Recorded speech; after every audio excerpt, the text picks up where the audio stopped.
YouTube, what's good? See you later, gaming here, and welcome back to another episode of the Game Lounge podcast. This time for July 2023. Rocking with me, as always, is my twin co-host with the most. Can I get an opening statement, Eenaa?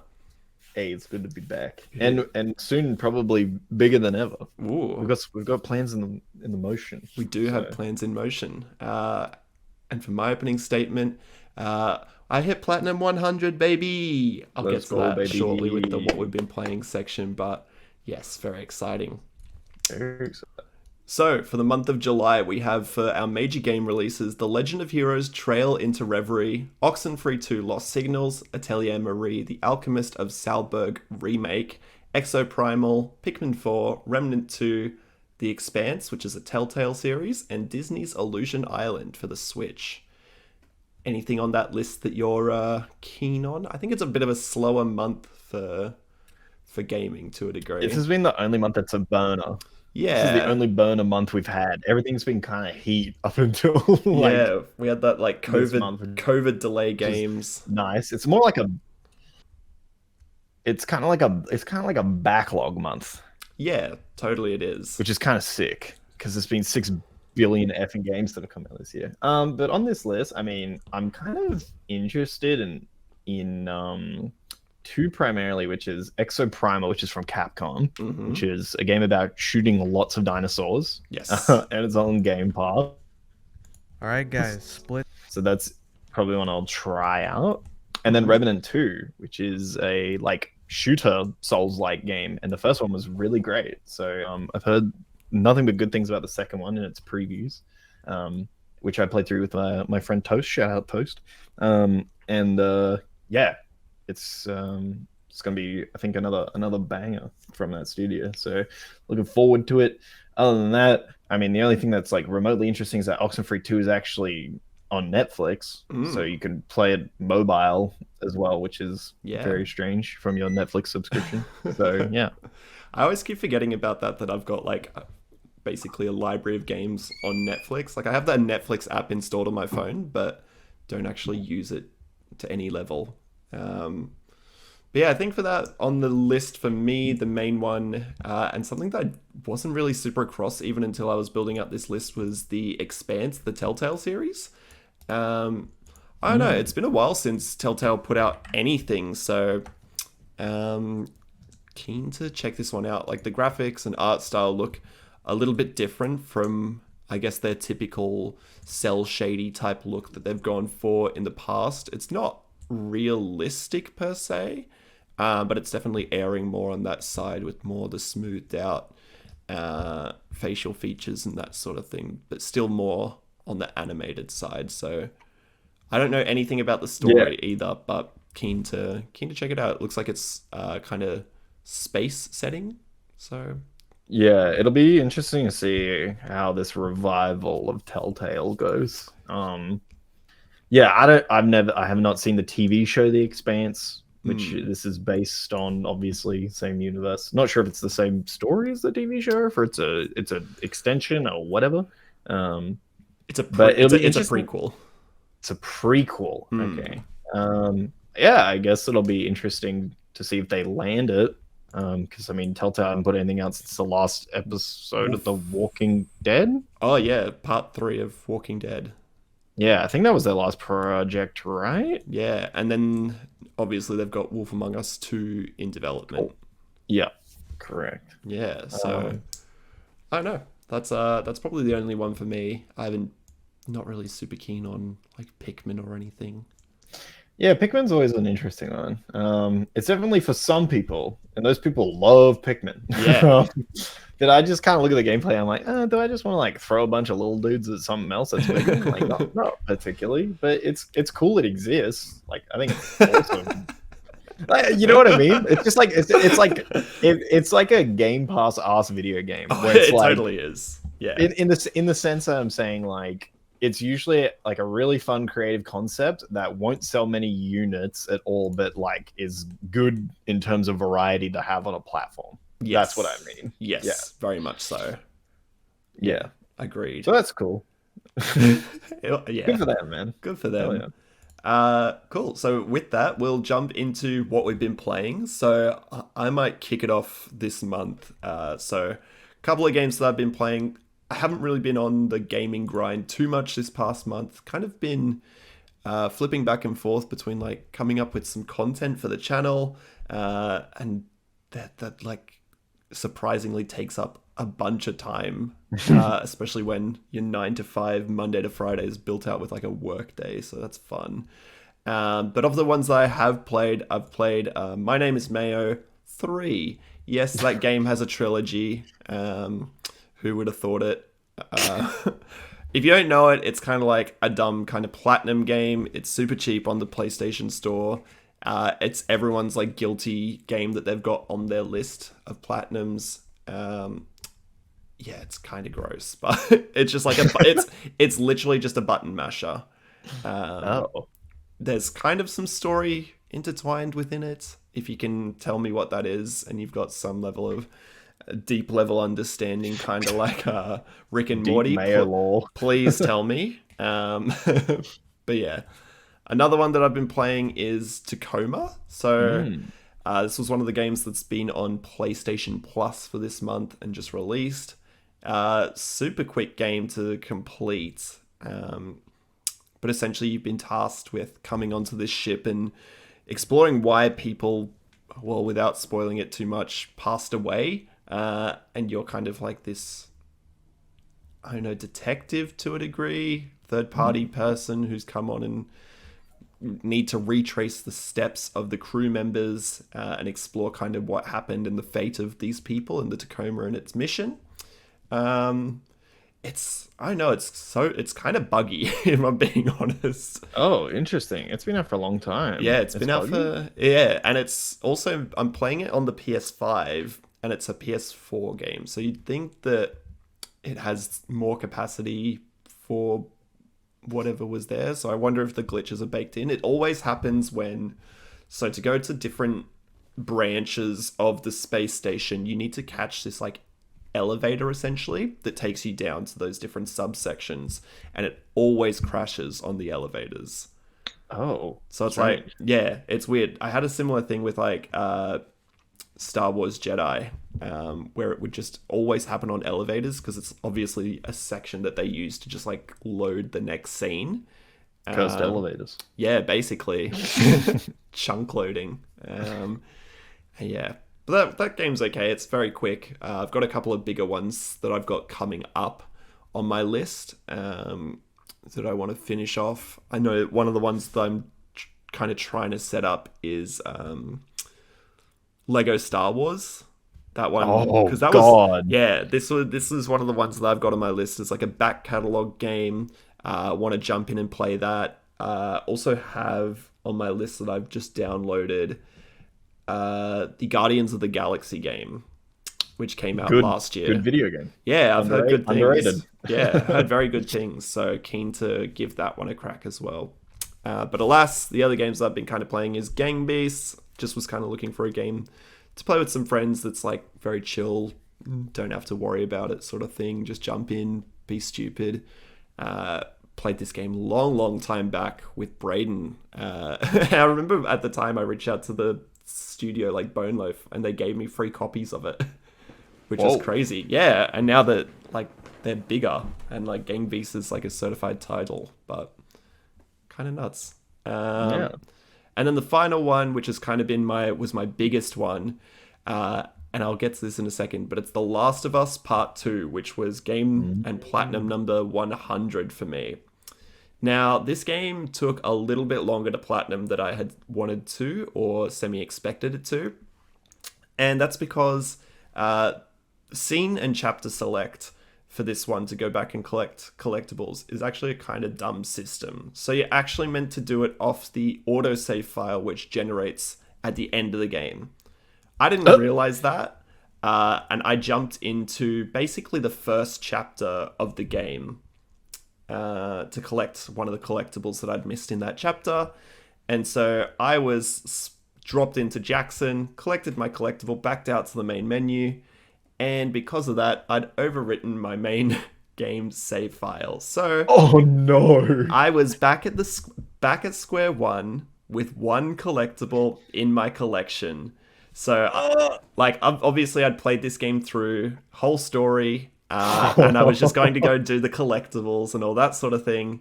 No shot. And this was my nightmare. So basically, what I ended up doing was I had to play through the whole game again, and then do New Game Plus to collect all the missing collectibles that I had missed previously. So I basically have completed Last of Us Part 2 3 times now. Upside of after completing it for what I'd say is now the second time, I had all my unlocks and everything, so like infinite ammo, infinite health, like that sort of thing. So I just switched them on for my New Game Plus run, which made it an absolute breeze. But yeah, that was a painstaking experience, and I kind of disliked the game at the end of it because I was like, I know exactly where to go, I know what I'm doing. I'm just running through, like, I've got the submachine gun unlimited ammo, I've got my exploding arrows unlimited ammo, and I'm just launching into enemies. I was like, okay, I know this person's gonna pop out from this corner, so I'll place like C4 and trip mines down, and I'll just run past. So wow, that's true suffering. That is true suffering. But what better game to get it on, to grind it out, like to really earn that platinum number 100. So, you know, it's a catch-22 situation, but yeah, happy with it. So, was that your first time playing through Last of Us 2 for the trophy? That was my... so I'd completed it the first time for the main story, and then I'd kind of dropped it. And I'd wanted to come back to it later, just because like I wanted to give it a bit of time before coming back. And then, yeah, I'd left it, and I was like, oh, this game seems semi-achievable to be platinum number 100, because I'd never planned out any of the platinums before. And so this one I was like, oh, this one's semi-achievable to actually do, so I'll do that. The other one I had on my list was God of War, the 2018 version. Yeah, and fuck that, man, that game is difficult. I was in the section where you're trying to collect like all the things, like the souls and whatever, and you're in the gas. And I was like, nah, this sucks. And so I was in that for like 15-20 minutes, realized I was making no progress, and I was like, surely I can do Last of Us Part 2 quicker. Yeah, just do it 3 times faster. Do it 3 times faster. That's it. So what's your out of 10 impression after playing through it 3 times? After 3 times, I give it a lower score as a 6.57. Holy, that's low. I mean, first experience, first playthrough was great. Again, one of the things that, like, I guess we gave props to for Ratchet and Clank for the PS5 Rift Apart. No bugs. No bugs. Smooth loading. It's quick. Which I was like, obviously it's been out for a while now, so whatever they had bug-wise, we're able to patch out. But yeah, the playthrough experience was super seamless and super smooth, which, to its credit, makes it pretty enjoyable for the most part when you're playing through for a third time. A bit too short for me, but yeah, I get where you're going with it. Yeah, but yeah, that's my full list of games that I've been playing for the month of June, July. Hell yeah. What about you? All right. What have you been playing? So, yeah, all right. I'll open up with some indie fellas and then kind of get into the big stuff at the tail end. But so I got Game Pass for a little bit. So I played. Now I'm not French, so this is going to be absolutely butchered, but I believe it's Daedelic, or Daedelic, I think. Daedelic. Wow, that's a really good way of saying it. Anyway, I've got Europeans in my Twitch chat who are already saying, "Oh, Eenaa," so I know I'm in trouble. Anyway, point is, Dogny was a really beautiful, like hand kind of like painted style indie game. That's kind of like it's just like a really casual kind of like sort of coming of age story in a way, like where like this girl kind of goes back to her like grandma's home, who's kind of like passed away, and kind of relives her memories a bit from her youth. And it's just really sweet. It's really wholesome. It's super short. I really enjoyed it. It's definitely one I think people should play if they just want like a really chilled, beautiful game to kind of like sink into a bit. Yeah, definitely worth the asking price. I'd like if I was to give it a quick wrap around, I think for what it's doing and kind of in the space it's in, it's probably like an 8.5 out of 10. That's pretty good. I'd recommend it. It was very enjoyable. I enjoyed it a lot. Yeah, it looks cute. I like yeah, it's great. Very pastel. And the music goes hard. Oh, really? Yeah, absolutely. Shout out all my E's in chat. E's. Yeah, there's a song that just has a bunch of E's in it. God, it goes incredibly hard. I've also been playing, speaking of other indies, Planet of Lana, which kind of is like it's like so it's another indie game. It's a side scroller in the vein of like, you know, Inside or like Limbo, but more so like a almost more like a painterly style as well again. It's kind of like a puzzle platformer, and super pretty. Soundtrack's great. The puzzles are great. They're not too big brain. You'll be able to get through them if I can get through them. Trust me. And you get this super cute little pet who helps you do the puzzles. And it's very wholesome, and you can pat the little pet guy. And I think I'm nearing the end. Game Pass has a really good system where it like has how long to beat integrated into it. And I think I'm about 4 hours. So I think I have about 2 more hours to go.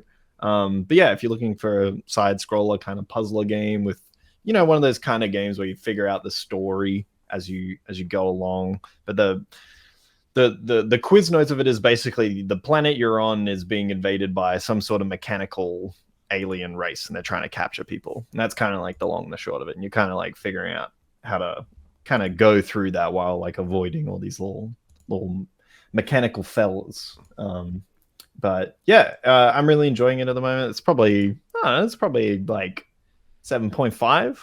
I'm waiting to see how the ending pays off. But yeah, I'm really enjoying Planet of Lana. Well worth a look. The user rating is really, really high on Google, apparently. Like 97% of Google users, 9 out of 10 on Steam, and apparently 5 out of 5 on Facebook. Wow, thanks, Facebook. I think if the landing, like the ending sticks, like if it lands it, I think I'll probably be at like around an 8.5 or a 9. It's good. It's really good. And then we have me entering my retirement phase, Daemon X Machina, which is a mech building game. You build mechs, and it's kind of like in your Armored Core, and I'm kind of wanted to play like I've never really played like a mech game before. But what about the one that was coming to PS5 that we were going to play? Gundam. Yeah. Yeah, for sure. Very different type of game. So this is more in the vein of Armored Core fame from Software, and which, you know, Armored Core 6 Fires of Rubicon is coming out next month, I think, or maybe later than that. So I kind of wanted to play a mech game, but there's no real modern sort of Armored Core going on besides like, you know, really emulating or playing it on older consoles. So I was like, okay, this has got some like decent reviews, and it's kind of the same system where all these parts affect your mech differently, and it gives it different stats. And sometimes if you put too many heavy parts on it, you'll make it too heavy, and you've got different cores and thrusters and weapons and that you can like swap between and all that kind of stuff. And it's kind of like a balancing act. And you can like customize it and like do colors and all that kind of stuff on it. This one's like pretty weeby, I would say. Like it's very anime. I think, whereas Armored Core is like it's definitely got that like kitschness of like anime from like the video from Vadia that I've seen, where he went from literally the first game to the latest one that was out. But it's not super anime. This is like very anime mecha. But I'm enjoying my time. I'm skipping all of the story because I'm like, holy fuck, this is insufferable. But the actual like combat and the building together, like the actual mechs and stuff, is pretty cool. Sitting at like about a 7 on it, and that is entirely gameplay. There is no points for story whatsoever. The next game I've been playing a little bit with Moses from my Twitch community. Shout out Moses. Is Deep Rock Galactic, Rock and Stone Brother. It's a first person it's almost like an extraction game in a way. Like you have there's heaps of different game modes, but essentially the short of it is you're a bunch of dwarves going to mine stuff underground in a fashion where it's like, get this thing, bring it to X thing, go home. And it's in a way, it's you can kind of compare it to like Left 4 Dead, but with objectives that involve you mining it and then putting it into like a spaceship to go home. Reminds me of Helldivers a little bit. Yeah, it's kind of like Helldivers, but first person. It's voxel based, so there's heaps of destruction. There's 4 different classes that all kind of like play off each other, and it's really fun. It's really good co-op. I would highly recommend it. I tried playing some single player. It's not really as fun, for sure. But as a co-op experience, it's great. It's like a 9. Is like my kind of like rough estimate that I've been on it for a while. It's super fun. I would say it's one of the few games that gets balancing done well across its difficulties.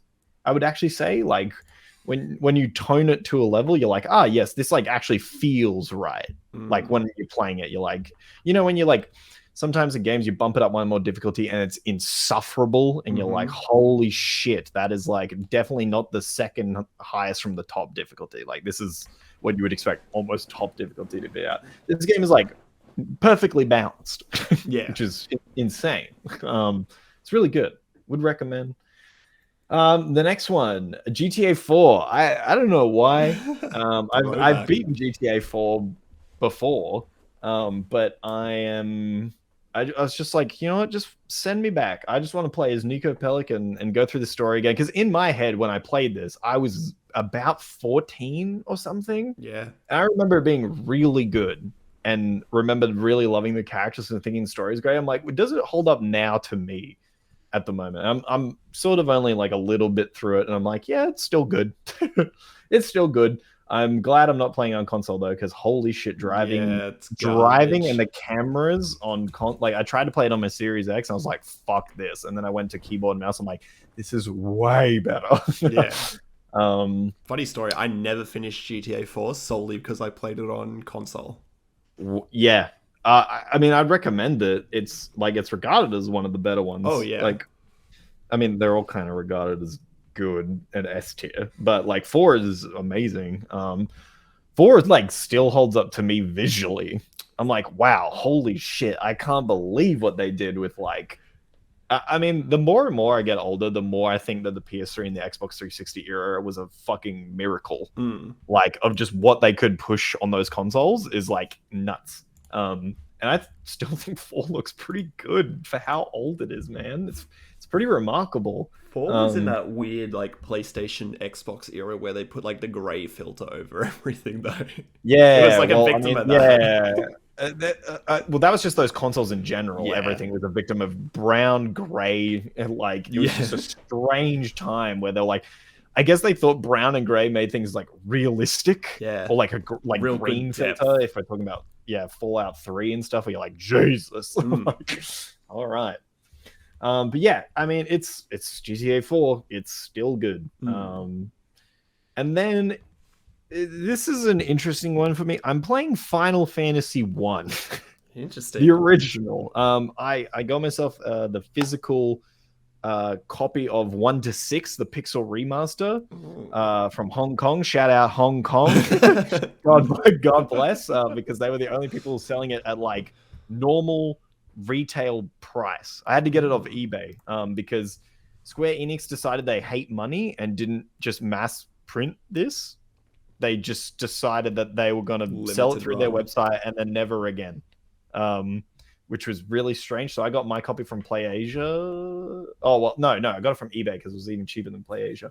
But it comes with all 6 of them on the cart, which is what I wanted, like all of them physically. And I'm playing through number 1, and man, it's like, it's so funny to say this, but it is like a video game. Like, this is just like what video games were from that era, and you're like, holy shit, I forgot that this is what video games were back in the day. Like, it is just so quintessentially exactly what like people think video games were in like the early 90s. Like, where it's just like random encounters, battling for grinding XP. The story is like paper thin. It's like all you adventurers have these 4 crystals, and you've got to defeat the bad guy. Go to each of these like cities and towns to fight more tough things, to then go versus the bad guy. Like that is like good depth. And I totally forgot that. Like, well, I never forgot. I've never played any Final Fantasy games. But I'm playing it, and I'm naming my characters. I was like, what the fuck? Don't they all have like specific names? But apparently, for a few of them, you just got to name them. Apparently, also in 6 and 7, you could rename like Cloud to whatever you want. I was like, whoa, that's so weird. But yeah, it's pretty crazy going back and playing it, and it's still kind of big. It's like still like 28 hours long. I think I'm like maybe 3 hours in, 4 hours in. It's good. I mean, it's just a turn-based. It's simple, if anything, by today's standards. But yeah, I'm gonna try and run the gambit. I'm gonna try and do 1 to 16. Nice. An attempt. I'm going to attempt. I think some of them might be, because I just never played any Final Fantasy games, and like, people are like, oh, they're not connected or whatever, and I'm like, okay, I'm still going to go from 1 to 16. But yeah, it's it's like a 7, because I can't be not biased. Like, I'm sure if I played this as a kid when I was young enough, I probably would have been like, whoa, this is crazy. But by modern game standards, I'm like, yeah, it's a 7. Like it's fine. It's a product of its time for sure. Yeah. I feel like you could almost do like a full year of just Final Fantasy games. Oh yeah, I'm sure you could, because I've seen the completionist time for a lot of them, and it's cooked. Yeah. Especially 10. Apparently, 10 is a long video game if you want to complete it. Yeah, 15's long as hell too. Yeah. And then the last thing I'll talk about, which isn't really a game, but I've got a ROG Ally, which is a Steam Deck competitor. For those who do not know, it's made by Asus or Asus, depending on where you're from, and it's kind of sick, man. I'm kind of loving it, and it's kind of nuts. Like, the first thing I booted up on it, I was like, there ain't no way these MFers are being real about Cyberpunk running at 60 frames a second on this thing. And up, it plays Cyberpunk at 60 frames a second on it. And I'm like, holy shit.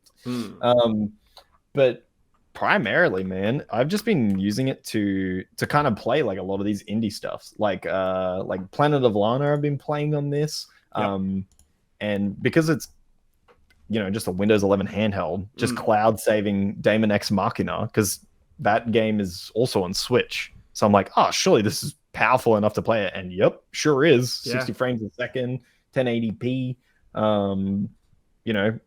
Plenty of battery life for how much I want to play it in bed and stuff like that. And the ROG Ally in terms of price is like comparable to the top spec of the Steam Deck. So it's like $100 more than the top spec of the Steam Deck. And it's great, man. The screen's beautiful. It's really light. Like, I'm actually shocked at how light this thing is, to be honest. The joysticks feel good. The face buttons and stuff are fine. It's got easy expandable storage if you want to do SD card stuff for, your smaller games. How much storage does it have on board? So it's 512 gigs of SSD. So obviously, like, my bigger kind of games that I've got on here at the moment, I've got on the SSD, but I'm going to buy an SD card for the indies. Stuff that doesn't really need to run off an SSD. Yep. But it's great, man. Yeah, I would highly recommend it for particularly Australians. If you're an Australian where they just do not offer Steam Decks, I would honestly say good substitute. Yeah. I would say, like, the fact that we can buy this at a retail level, literally from where I work, like, the fact that it's even, a thing that you can purchase here, I would say, because I don't really think we're going to get Steam Decks, if I'm being completely honest. So I would say if you're an Australian listener who's been looking at handhelds for a while and in a Steam Deck-like thing, I would say pull the trigger on the ROG Ally. I mean, it definitely has software issues where Valve is ahead because it's a Windows 11 handheld, and Windows 11 in a mobile gaming space is kind of horrible. I'm not gonna lie. An Armory Crate, which is their attempt to, like essentially like a piece of software to run all of your games out of, is like okay, but they're still in the infancy of working software and stuff out. So if you can deal with some bugginess and have some patience for it, I would definitely check it out, because this thing is plenty powerful. It will drain the shit out of your battery life. If you are looking to play Cyberpunk at 60 frames a second, you might get dead ass 30 minutes of playtime. But a lot of people aren't going to be wanting to play things like that absolutely fully cranked out unless they're like plugged in on the couch anyway, with their partner playing something else or watching something else. But yeah, it's great. And it acts as like a little mobile PC anyway, because it's just full Windows 11. So you can just take it wherever, if you're going to visit family, take it with you, set it up as like a little PC. It's great. I love this little thing. Actually, on that topic real quick, I actually had my pre-order down for the Backbone, for the PlayStation Edition Backbone for Android, but that hasn't come in yet. It was meant to release last week. Whoa, that's Tuesday. a long time. Yeah, and I called up the people at the store, your compatriots, and they were like, yeah, there's actually a 2-week window on all hardware. A 2-week window? Yeah, so then like it's not like software, not like games where the release date is the actual release date. They were like, for hardware, it can be anything up to like 2 weeks long, like longer or shorter.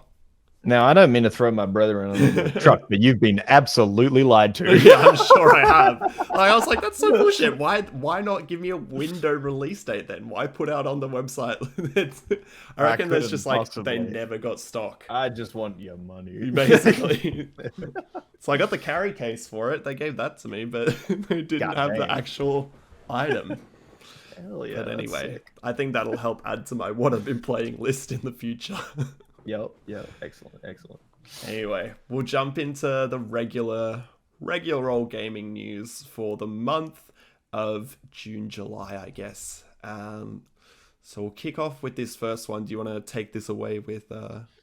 Yeah. So Square Enix has basically said they're considering more old games for remaster following the success of the pixel remasters from Final Fantasy. Obviously, I mean, it just makes sense. Like, I think to them, like it's it's basically, especially if they're just doing remasters. Remasters are kind of just like free money.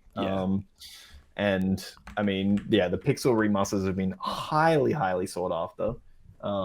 So yeah, I think it only kind of makes sense that they would go, yes, we would like free money for very low effort and have a good margin. So yeah, I think it only makes sense, to be honest. Totally. Yeah, and I guess this feeds into one of the other stories that we had on the talking notes, was about video game preservation, which is obviously a story and a piece which is very near and dear to your heart. But a study came out in this past week saying that 80% of classic games are completely unavailable, which is kind of nuts.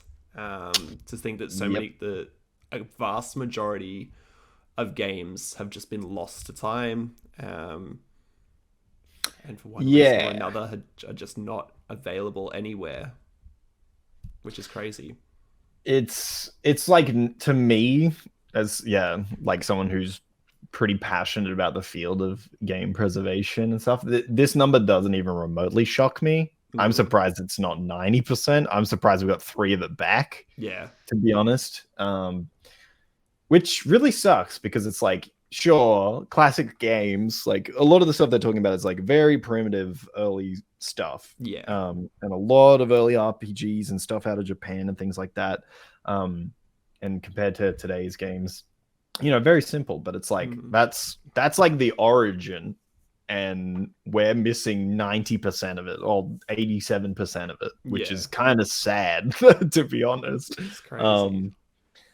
But yeah, I mean, I don't know. I hope people seeing this kind of, I don't know. I hope it lights a fire underneath, some companies, whether to start, whether internal publishers look at going, hey, maybe we should have our own internal preservation system available. Like, people like do shit on like the fact that some companies do always just I mean, look at Skyrim, right? Look at how many goddamn versions of Skyrim there is, but it's like at least you can play it on modern hardware each time. Yeah. And I would kind of prefer that existence of games where they do keep bringing them forward rather than them simply disappear and be stuck on old generations of consoles. Totally. Like I mean, look at how many there's so like, especially PS3, that's just a horror story. Like so much of that stuff is stuck there. Like like not backwards compatible with like PS4 and PS5 or anything like that. So they're just going to be lost to time essentially. Yeah, exactly, because they're going to go, this is too hard to port because we were making this on the most insane weirdo architecture of all time. Literally. Yeah. And even like to feed back to a story from a couple of podcasts ago with the Completionist and all of the games disappearing from the Wii U and the 3DS and that sort of thing, which is crazy because like I remember at the time we covered it and how much storage it actually took up to host all of those games. And it was nothing. It was like, I think we remember it being in the gigs. So not even terabytes worth of games. No, it was terabytes, but it was it was 3? Yeah, that's tiny. It was like 3 to 8, which is nothing. That's my hard drive and my computer is 8 terabytes. Yeah. I can fit the entire DS catalog on there. It's crazy when you think about it that way, where it's like, 8 terabytes, they gone. Bye-bye. And the thing is that because developers let the licensing run out before, things were already vanished off that storefront before they could even grab them. So I don't know. I really hope, like, I know that there is some societies like already like game preservation societies that are out there trying to do it, but the problem is it's just not fast enough, and there's just like not enough funding because like governments and stuff still don't really see games as an art form. They're like, it's entertainment. It's just like, yeah, but so are films and everything else that we're like cataloging very well. But I guess because in relative terms, our art form is so young still comparatively, they're just like, don't worry about.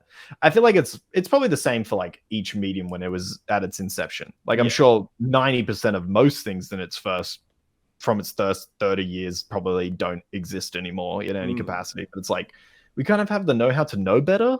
Yeah. Because it is so young. So we probably should have been, keeping these things or like ways to keep these things backed up to drives, at least having like PC versions or something. But yeah, doesn't surprise me at all. I think the issue too kind of almost comes down to like storage back in the day for certain things wasn't the cheapest.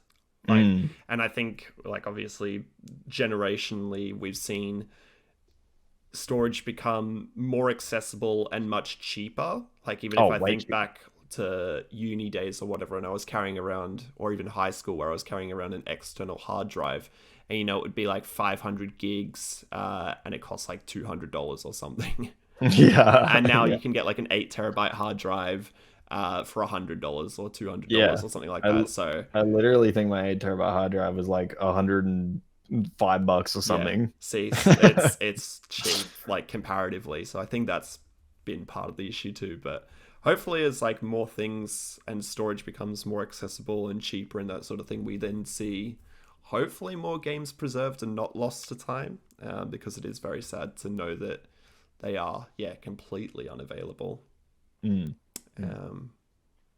Anyway, moving on to the next point. So Adam Jensen's voice actor says he is not actively working on a new Deus Ex. So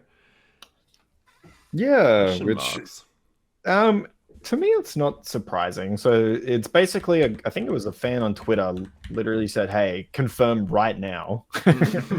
Are you working on Deus Ex?" And he openly and truthfully was like, "No, I'm not doing any active work as Adam Jensen." But the thing is though, their studio is already, I forget what they're doing. They're already working on something and in the middle of something, or like coming towards the tail end of it. I forget what Eidos Montreal's actually working on right now, but their most recent would have been Guardians of the Galaxy.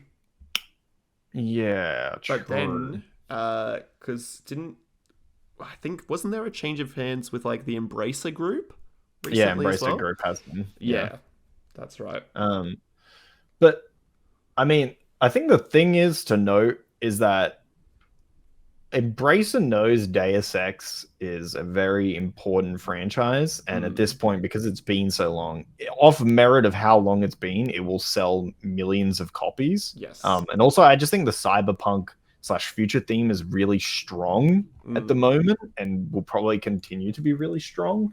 And I think that I would say it's in pre-production. Yes. At the moment, like concepting phase, stuff like that. You don't need voice actors until like later. Like most game companies get voice talent way later into the life cycle of it. So yeah, he's not working on it now, but I would dare say some probably concept phase or pre-production is happening on it for sure. When was actually, I'm just trying to look up when the last Deus Ex was released. It would have been Mankind Divided in 2000. Yeah. Okay, so that's a fair while. But yeah, I think to your point, it's a big enough franchise to where I don't think they're just gonna kill it off. And Embracer, Embracer would obviously know that it's got a good following. It's too valuable. Yeah. Interesting though. But yeah, I do think it could be like a pre-production or just a working through, because I think that's sometimes what developers do. They just sit back and are like, well, we want to put out something good and we don't necessarily want to put out a story just for the sake of putting one out. So yeah, 100%. Interesting. I feel like this is your point that So our next story is Denuvo, our favorite anti-piracy garbage software, which is basically a DRM service for games, is going to offer independent benchmarks to prove its DRM doesn't cause performance issues in games. So for those of you who don't know what like Denuvo is or DRM, essentially think of it as like a piracy blocker. It's essentially meant to be a software that is blocking active piracy from the game being cracked, as it were, so that, you know, free copies fly around the internet.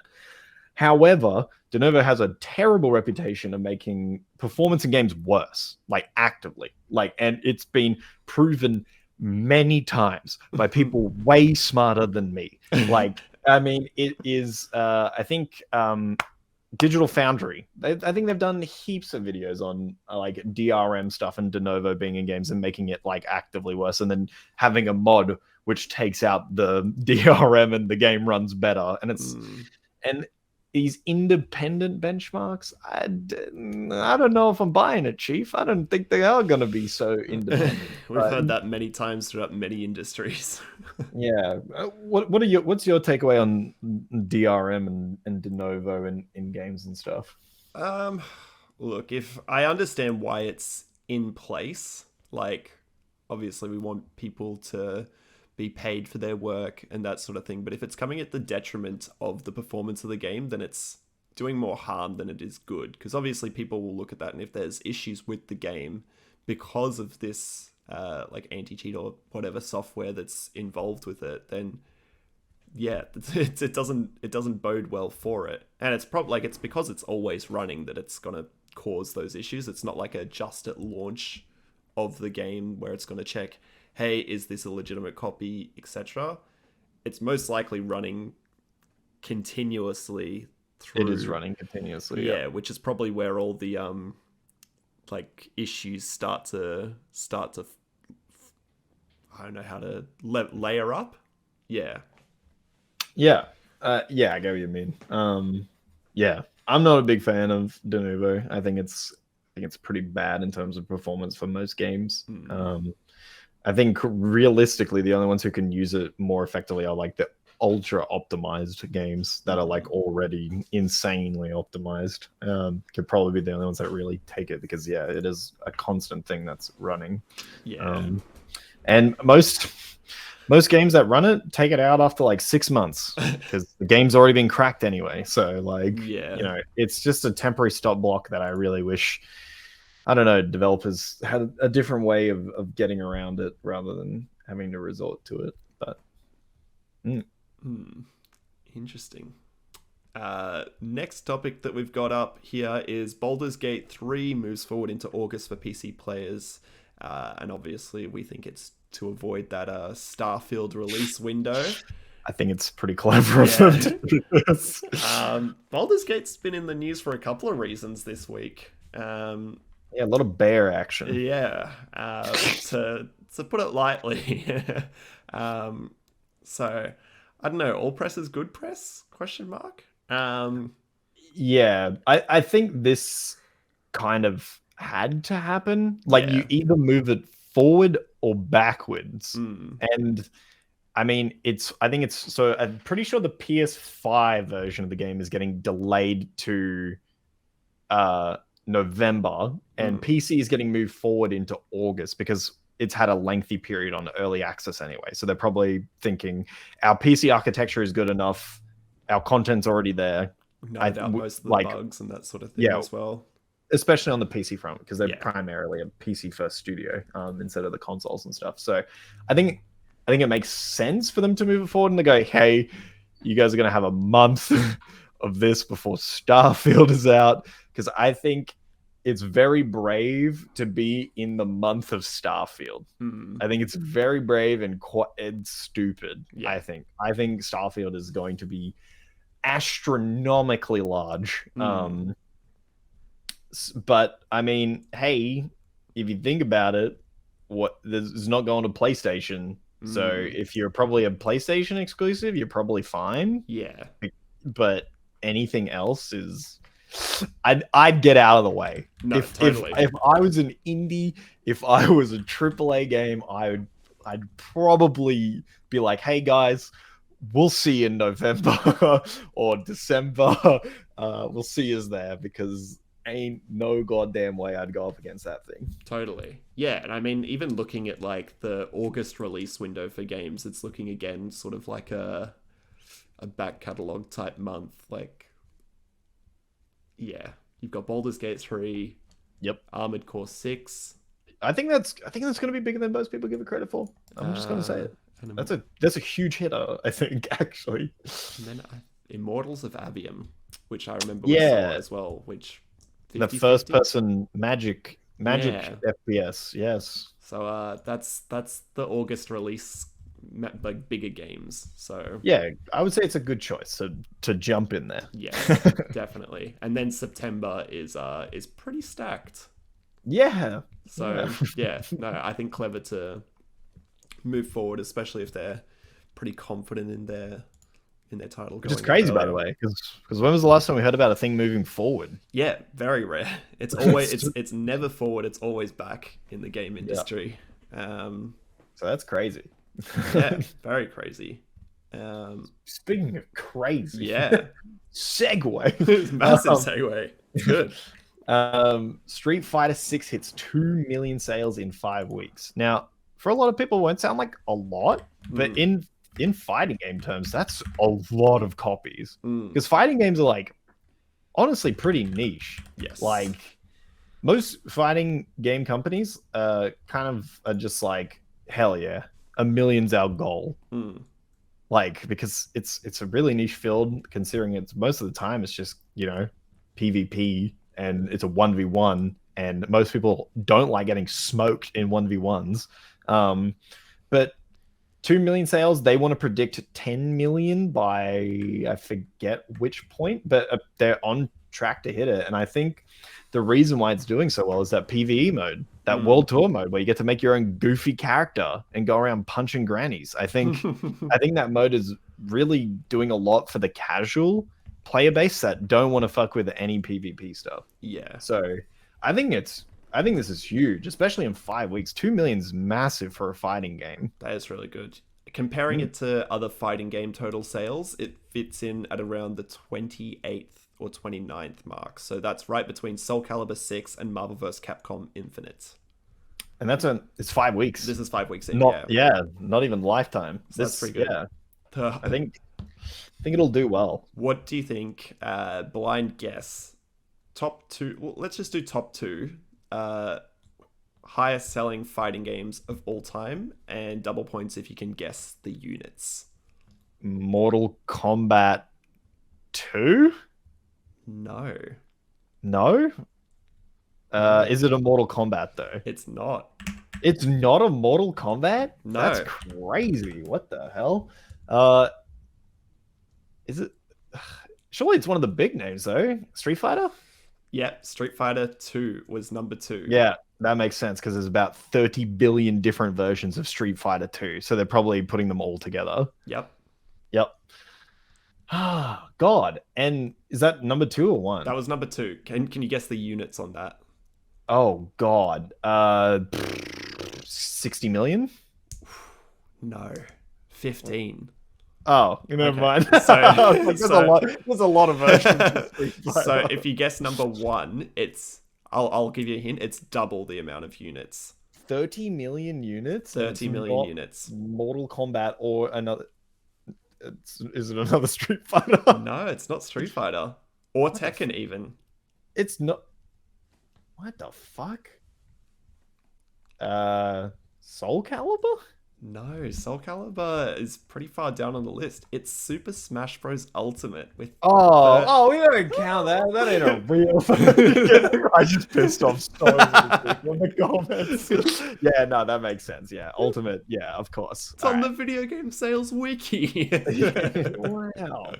Yeah, okay. Yeah, that makes sense.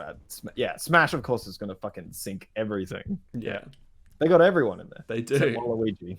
Rest in peace. Oh, R.I.P. Man, this next piece of news I saw, and it's pretty crazy. The Sonic co-creator hit with a $1.2 million fine and a suspended prison sentence for insider trading. I saw this headline the other day, and I was like, what? Yeah, no, this is awesome. So one of the co-creators of Sonic was basically handed a 4-year prison sentence, which got suspended, and has to pay a $1.2 million fine. But how this insider trading works is funny because if this was in the US, nothing would have happened to this guy. However, in Japan, what he did is definitely considered insider trading there, which was basically he was working at Squeenix, who were going to put out a mobile game version of Dragon Quest, which in Japan, Dragon Quest is gigantic. So he found this mobile company and then bought shares, knowing full well that this mobile version of one of the biggest JRPGs was going to come out. And that is highly illegal in Japan. Yeah, it was a Dragon Quest tacked mobile game. Yeah, so crazy. Yeah, I mean, what do you make of this? I mean, what a fall from grace! Like, yeah, Jesus. that's insane. Like, yeah, I mean, I don't even know how you react to something like that. Like, insider trading is kind of like it's a crazy thing. Probably the worst type of thing you could get done for in the video game industry directly related to the industry. Yeah, but just like he's like a pretty prominent figure too in the gaming industry, like legendary. Yeah, crazy, very crazy. But I mean, speaking of Sonic, SEGA is now pulling out of the NFT blockchains games as co-chief operating officer Shuji Yusumi states, the action in play-to-earn games is boring, and what's the point if the games are no fun? Now, this is hilarious because SEGA, and I don't know if Shuji was there at the time of when SEGA was going to go heavy.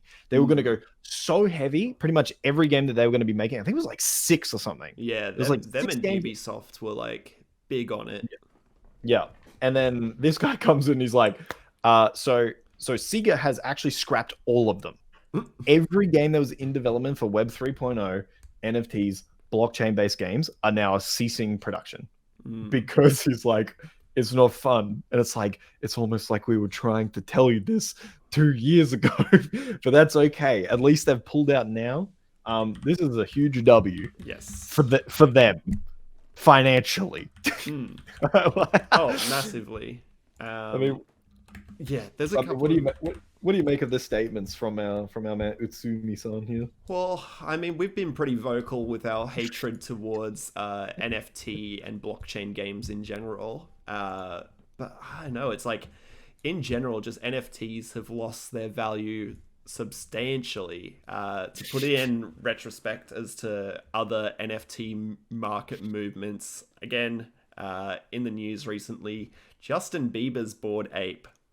So if you remember Monkey Pictures, that was like literally the talk of the town over COVID, his Bored Ape has lost 95% of its value, going from $1.3 million at its peak in 2022 is now worth around $60,000.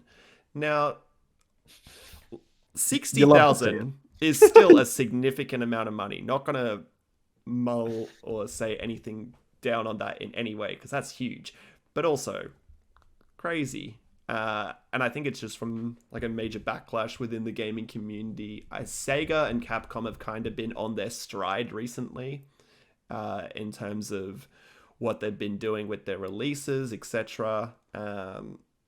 So I think this is just another good move for them. Like,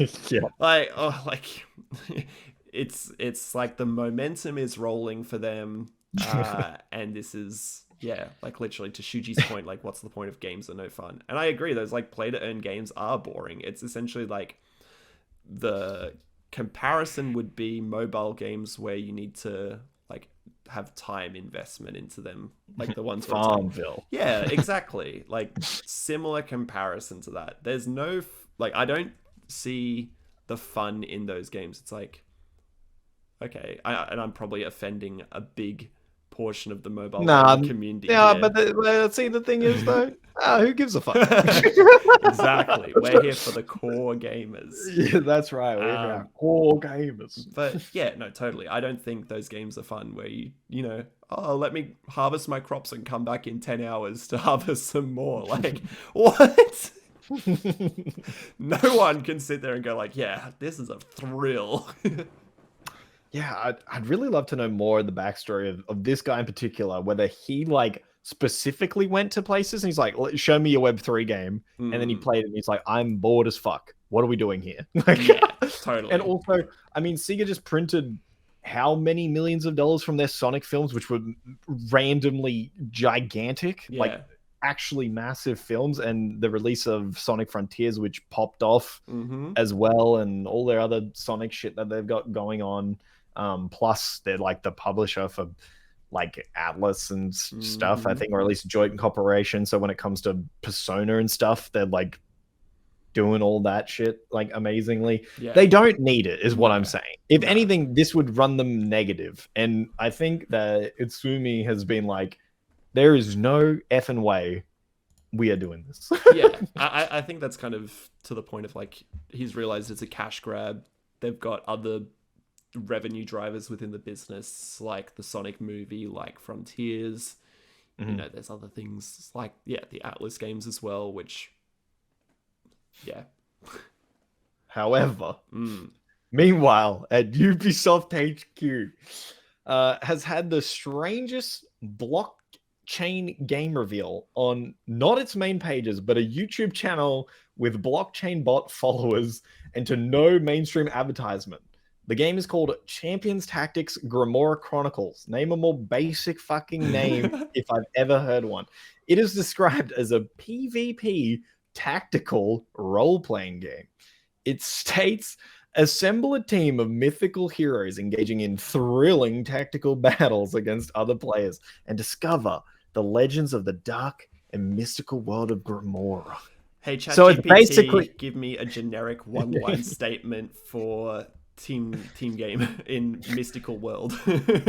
So it's a gacha game. It's basically a gacha game. It looks like it's from the trailer that I really didn't want to watch, and I hope it doesn't fuck up my algorithm, because I like where my algorithm is right now. But it looks like it's just like a bunch of like figures kind of on like a tactical board you've seen 6 million times, and the fact that Ubisoft has no spine to put this on any of their mainstream channels really shows you how much they believe in this. Yeah, that's what you call burying something. Like, they put it out, but they're not promoting it in any way. Yeah, it's on its own YouTube channel that has like 300 subscribers that are all blockchain bots. So Garbage. they are really feeling confident in this. I think this is going to go super well for them. I mean, what can you say? It's just stop. Like, not even you believe yourself anymore. I don't even. What's the point? Yeah.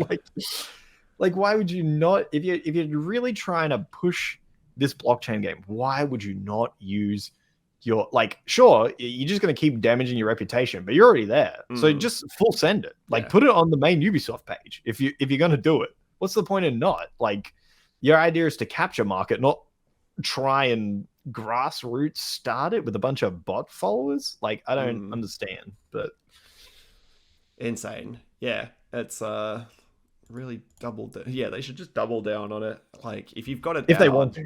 Yeah, I mean, if you've got it out, like, yeah, you put the money behind it at this point. I mean, to that point, we've also got like the team.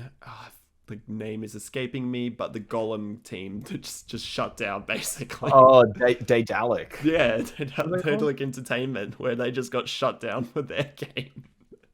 I mean, that is one of the worst games of all time, and like that gives like PS1 platformers a run for its money. Yeah. So yeah, I don't know how you survive putting that game out with how expensive that IP would have been to purchase. Crazy. So yeah. Unfortunately, and to think that they were making another Lord of the Rings game, that's even more wild. Imagine if it was a sequel. That goes crazy.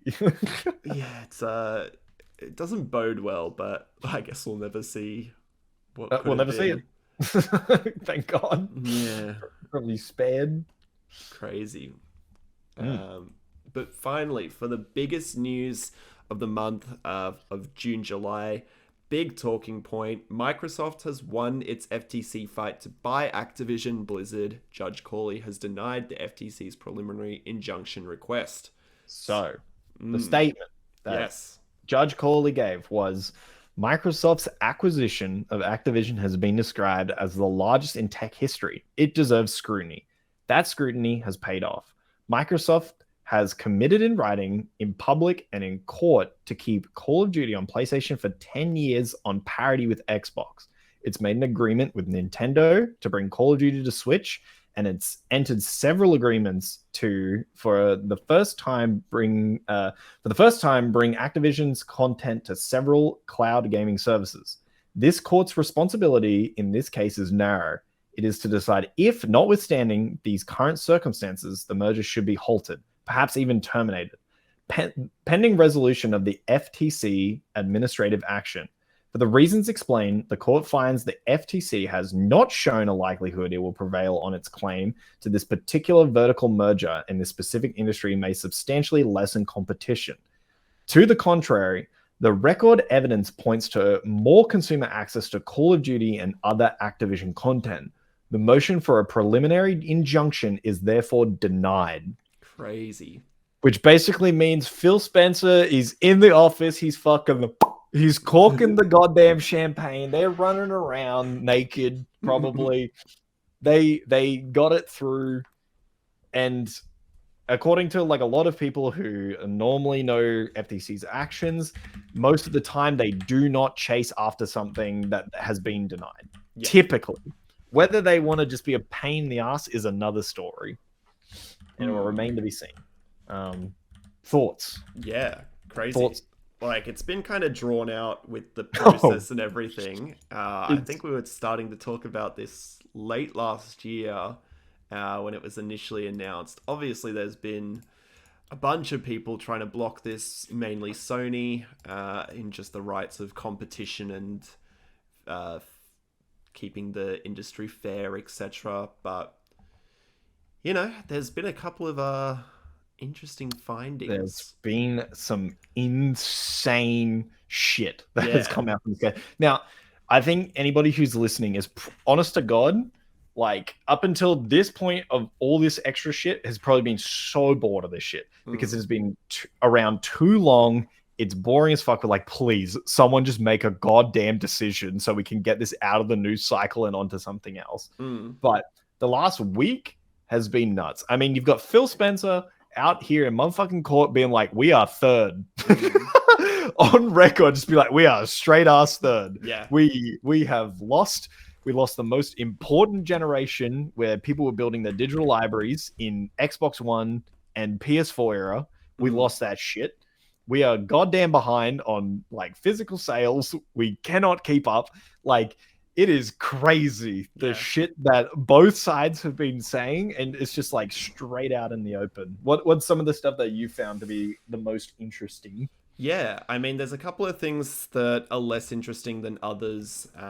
Mainly like the costs of games, like our redacted, our sweet, not proper redacted pen redactment. Yeah, so like obviously still crazy amounts of money for what's been spent on certain titles. Like Horizon Forbidden West was 212 million, and The Last of Us Part 2 was 220 million, which is ridiculous. Like, it's an insane amount of money, but not the most surprising out of this. Some of the other things that were pretty interesting was that Sony said that 1 million PlayStation gamers play nothing but Call of Duty. So, which is insane to me. Like, people are buying consoles like $700-800 and playing $100 game for a year and then buying another Call of Duty game a year after. Like, that's crazy to me, to pay that much money just to have that one piece of gaming and entertainment. Like, nuts. The two pieces of information that were interesting and I think pretty crazy, like Microsoft Xbox at the time, around, I think they said 2019, almost became a mobile business, like a mobile gaming business. Some other things that came out were the Microsoft CEO Satya Nadella said that, he hates the fact that there's like competition and not console so exclusives. Console exclusives, yeah. Which I thought was kind of crazy because, like, what's the point in having two separate consoles if you're gonna not have certain exclusives? I guess your service, right? That's the only thing you could separate it on is you have a different service. But yeah, he was basically saying we wouldn't have exclusives if we didn't have to. Yeah, Oh, I don't know. I guess it's a wild point. I guess you try and differentiate on services, but but then you're like trying to encourage every developer to publish every game on every device, I guess, which is odd. But then in that, obviously the same court case, there have been other statements, including this one that said, we, Microsoft, are in a very unique position to be able to go spend Sony out of business.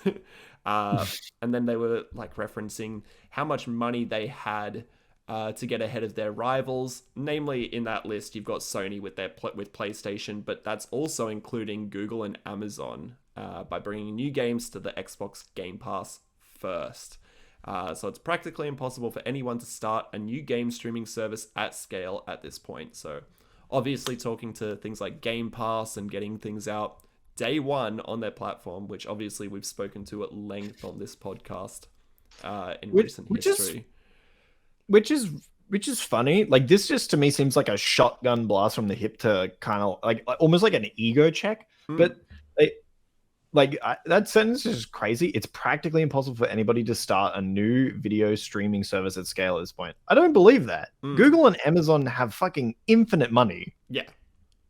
It's so like that just sounds like a haha, I'm gonna send a big PP email that like makes us look like Giga Chads. But those last two companies absolutely could do that at scale. Google tried and no one used their service because they didn't want to move that. They didn't want to move their ecosystem because they charged more for the games, and couldn't bring any of the stuff you've already had digitally. Like there was just like I think in the system that it exists, you either need to bring people's like library forward, or you need to have a Game Pass like model, which they didn't. They had their like pay full price and we'll let you play it on the cloud. Everybody's like, I already own this. What? Why? What? And they're like, buy it again, $80, and like a USD, and they're like, no, I'm good. Like, yeah, really weird system, and it is a big PP energy type message to send, because I feel like obviously Sony work in their own ecosystem, and it is, I guess, harder to compete against it. Like they've outright said in this process that they don't like the idea of putting their first party titles on their PlayStation Plus service on day one, because they think it devalues games to a degree. Well, no, they just want the a la carte price first. Yes, they want you to buy it, and then hey, we'll put it on PC 2 years from now. Yes, and you can double dip, and we'll get you again. Yeah, 100%. Which people are like, that's just so annoying. Put it on your service. It's like, no. Like, they are a business. That's a great business strategy, because guess what, motherfucker? You're going to buy it day one, and they're going to get your full 70 USD. Yep. and they gotcha. Like, that's sure. Like, maybe you could wait 2 years and it'll roll around into like the past thing, like or whatever, PlayStation Plus or whatever. You can do that, but they're gonna get you, and that's their model. Why would Sony, who have been market dominant, why would Sony, who's been so market dominant the last 2 generations, decide to do $70, lose $60 off each sale for something where Sony has a shit ton of studios as well. They could not do what Microsoft do. Microsoft prints infinite money. You cannot have these mammoth games that cost $220 million and have it going that budget going across like at least 15 studios and not get into negative cash flow as Sony. I don't think it's possible for them to do that. No, definitely not. Like, they wouldn't. Okay, like, even based on a rough estimate of how many PS Plus subscribers there are worldwide, which is around the 50 million mark. Even if you're doing $10 a month on base model, that's still not enough to recoup the massive amounts of like titles that they've got and the budgets that they have behind them. Like, yeah, we look at titles like Last of Us Part 2, even if they only sell like however many titles, like let's say it's done really well in that space, like 20 million sales, let's say. And they charge full retail. That's way better than charging 10 and get it at 40 million. Especially that kind of game. Yeah, totally. Yeah, people aren't going to be spending money on microtransactions. Those are just people who played your game for $10. Yeah, that's it. Yeah, and then they're out. Exactly. Like they're like, oh, that was cool. Very good. Yeah, it's not like Last of Us Part 2, Horizon Forbidden West. They're not live service. Last of Us Part 2 doesn't even have any DLC, like standalone DLC or anything. Like it's just that. It's base game, and then it's got grounded mode, which obviously you get for free once you've completed the main story. And Horizon Forbidden West, I think, has one piece of DLC. Burning Shores. Yeah, Burning Shores, and that's it. And so we can use the example, right, of let's use Horizon Forbidden West, which made $212 million to make. It sold 8.4 million copies, and let's be generous and say those were all at $60, which they wouldn't be. Some of those would have been on sale and things like that. That's $504 million. So yeah, it's kind of like doubled. But like I said, that's if you were saying all of those copies at $70, $60, which I'm going to say a lot of them probably weren't. Vast majority probably weren't. Like I got my copy on a Black Friday sale for I think $50 AU. That's AUD. Yeah. So yeah, I just don't think Sony just wouldn't be able to keep up in that regard. So I think it's fine that they go, hey, buy our game a la carte day one, and then hey, you might see it in 2 years when it rolls around or goes onto PC, and you can buy it there fully again and we can double dip you. Yeah, and I mean, like with the influx of games, especially now this year, we've seen so many massive titles come out. You're gonna have a backlog. Like, I think that I fall into this trap more often than not, where I'll buy a game, and admittedly so, it sits on my shelf for 6 months before I actually end up picking it up, at which time I could have gotten it for free, or I've had the example where I played Ratchet and Clank Rift Apart, and it had already come to PS Plus by the time I picked it up. So, you know, like, you got your options there. Yeah, I'm honestly like a bit concerned in terms of like spinning up more studios, because it's like there is literally only so much time to play games. And I think Sony's approach is hopefully should be to not cannibalize itself by putting games out too close to each other, which I think Xbox, if they get this thing through, it's still going to go back to the UK, which the UK have already broke down. They're like, all right, we'll negotiate, which was funny because they're like, no, we are not negotiating, and now they're like, all right, we'll do it, which is a hilarious turnaround in the course of a month. I think Xbox is going to have a hard time not cannibalizing itself.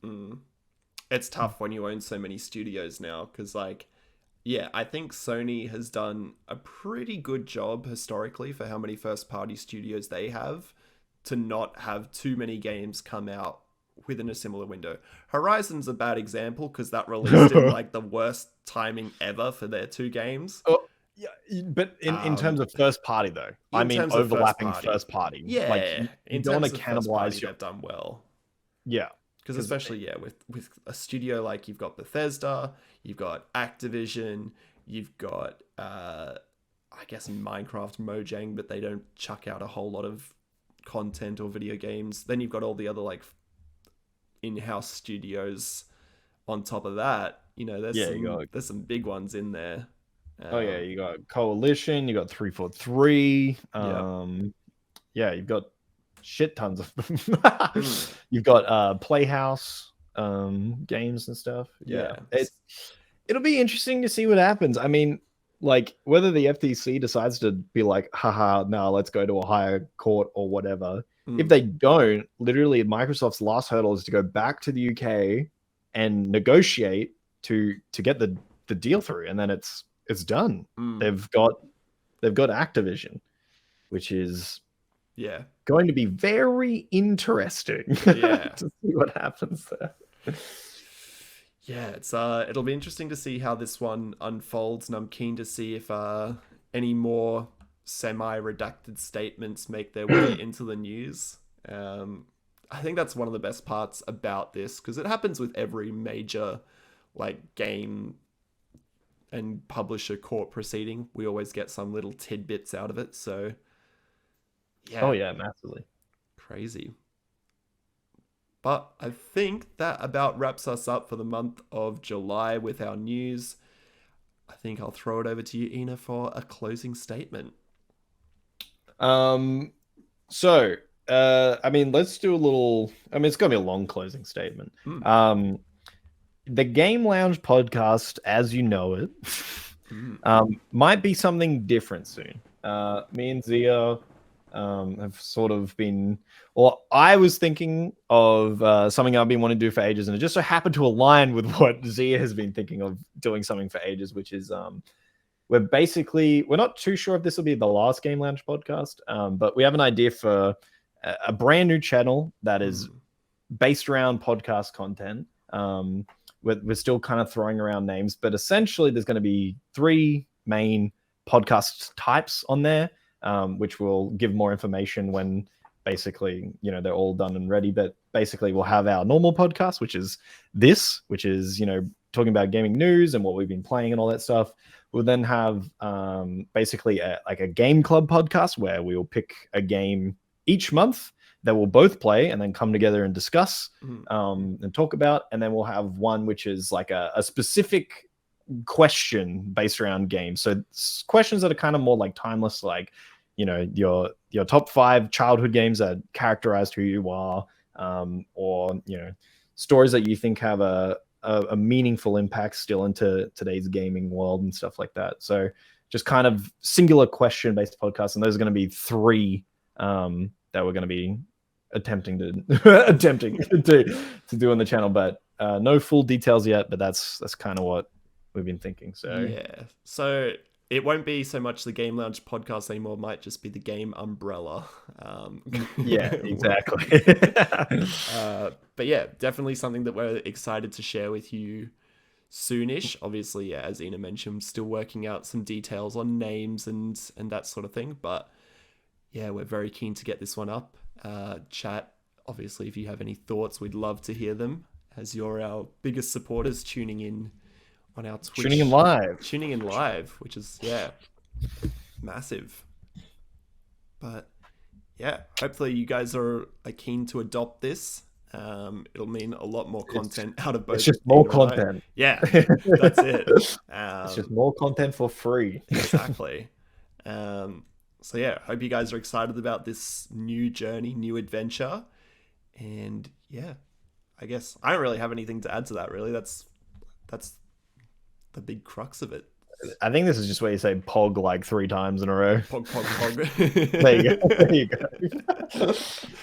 go. Yeah. So I don't know if this is a final sign off, but if it is, thank you so much for watching this episode of the Game Lounge podcast. We appreciate you for tuning in as always. And until next time, I'll see you later. Bye-bye, everyone.